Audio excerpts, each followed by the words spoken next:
حضرت حسین رضی اللہ تعالی عنہ کا پیغام وہ کیا ہے، سنو۔ حضرت حسین رضی اللہ تعالی عنہ کربلا میں شہید ہو گئے۔ مجھے اس وقت اس موضوع سے بحث نہیں کرنی ہے کہ اس کے کیا حقائق تھے، اس کا کیا پس منظر تھا اور اس میں کیا تفصیل تھی، اس تفصیل میں اتنے قلیل وقت میں نہیں جانا چاہتا۔ صرف یہ بات عرض کرنی ہے کہ حضرت حسین رضی اللہ تعالی عنہ نے اپنی جان کا نذرانہ پیش کیا، اور حضرت حسین رضی اللہ تعالی عنہ اس عمل میں جان کے نذرانے کو پیش کرنے میں اکیلے نہیں ہیں، بلکہ حضرت حسین رضی اللہ تعالی عنہ کے ساتھ حضرت صلی اللہ علیہ وسلم کا خاندان بھی ہے، خاندان کے دیگر افراد بھی ہیں۔ اس قدر اہتمام تھا نمازوں کا، یہ پیغام ان کا آخری جو پیغام تھا وہ پیغام سنا رہا۔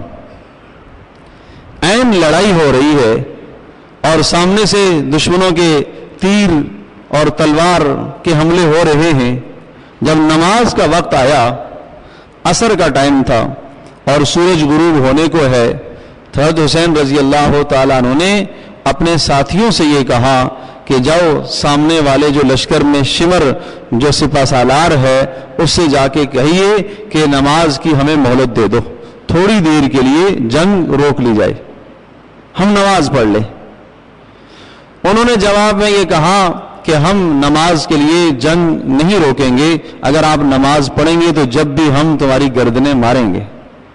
حضرت حسین رضی اللہ تعالیٰ عنہ نے انتہائی مدبرانہ فیصلہ فرمایا، حالانکہ اس موقع پر اب شریعت کی طرف سے گنجائش بھی تھی کہ اچھا مؤخر کر دو، نماز کو مؤخر کر دو، بعد میں پڑھ لی جائے گی، لیکن حضرت حسین رضی اللہ تعالیٰ عنہ نے نماز کو مؤخر نہیں فرمایا، رخصت پر عمل نہیں کیا، عزیمت پر عمل کیا، عزیمت پر عمل کیا اور کہا کہ اچھا اپنی جماعت کے اپنا جو لشکر تھا اس لشکر کی دو جماعتیں بنائی جائیں اور ایک جماعت لڑے اور ایک جماعت نماز پڑھے، ایک جماعت لڑے اور ایک جماعت نماز پڑھے۔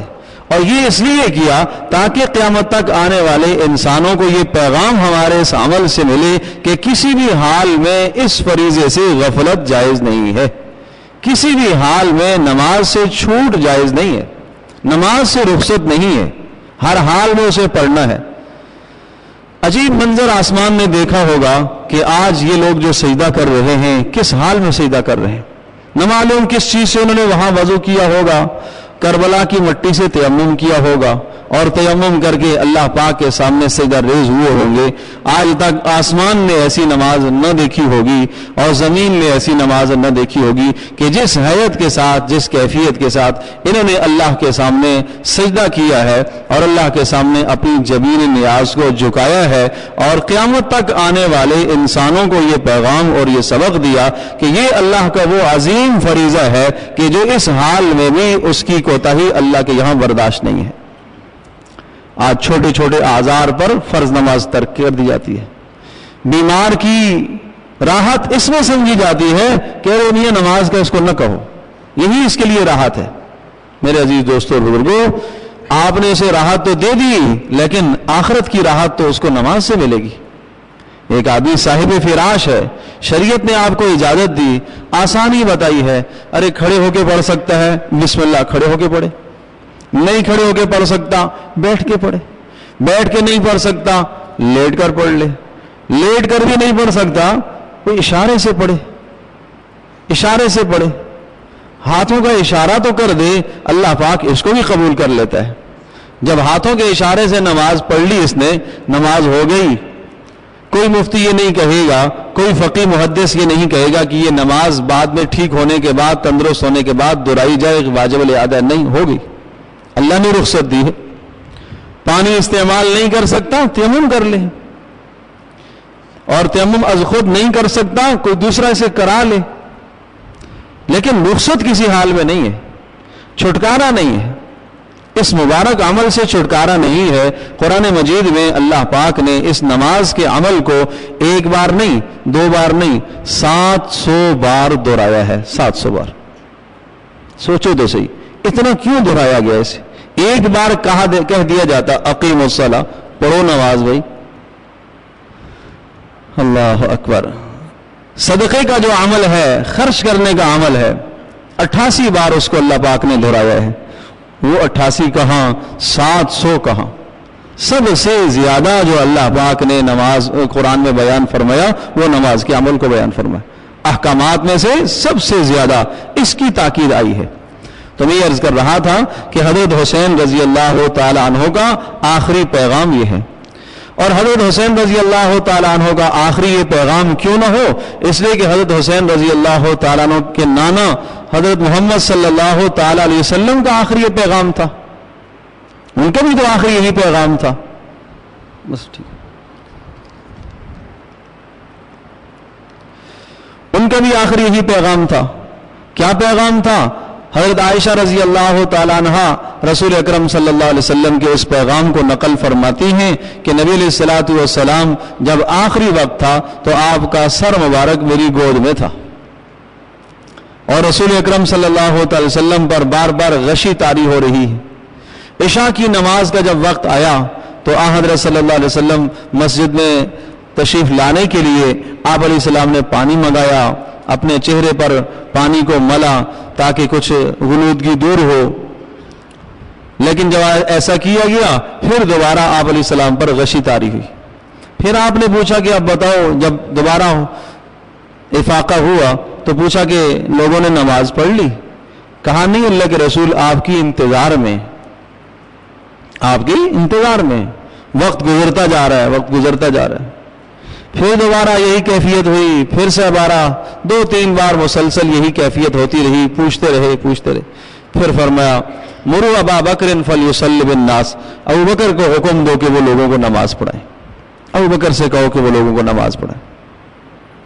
حضرت عائشہ رضی اللہ تعالیٰ عنہ ارشاد فرماتی ہیں میں نے کہا اللہ کے رسول ابو بکر بہت رقیق القلب ہیں اور بہت نرم دل والے ہیں, آپ کے مصلی پر وہ کھڑے ہوں, ممکن ہے وہ برداشت نہ کر پائیں, آپ عمر کو کہہ دیجیے, آپ عمر کو کہہ دیجیے.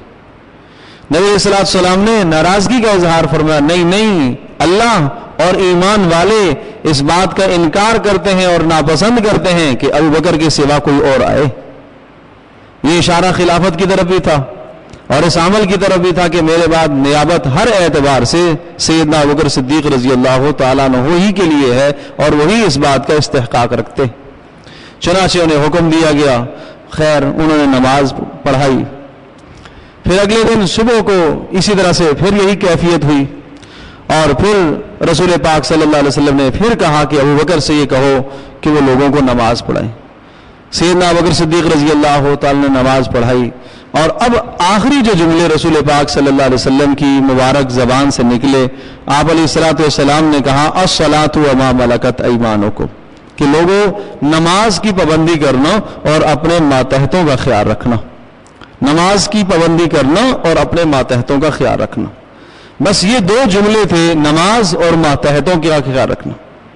علماء نے لکھا ہے کہ رسول پاک صلی اللہ علیہ وسلم نے آپ علیہ السلام کو اللہ پاک نے ایک معجزہ عطا فرمایا تھا کہ الفاظ انتہائی مختصر ہوتے تھے, معنی بڑا وسیع ہوتا تھا. تو یہ رسول پاک صلی اللہ علیہ وسلم کا وہ معجزانہ کلام ہے جس میں حضرت صلی اللہ علیہ وسلم نے پورے دین کو بیان فرما دیا کہ احکامات میں, دین میں, احکامات میں جتنے بھی اللہ کے حکم ہیں ان میں سب سے زیادہ اہتمام والی چیز نماز ہے. اس کو ذکر فرمایا. یہ حقوق اللہ اور حقوق العباد 2 ہی چیزیں ہیں.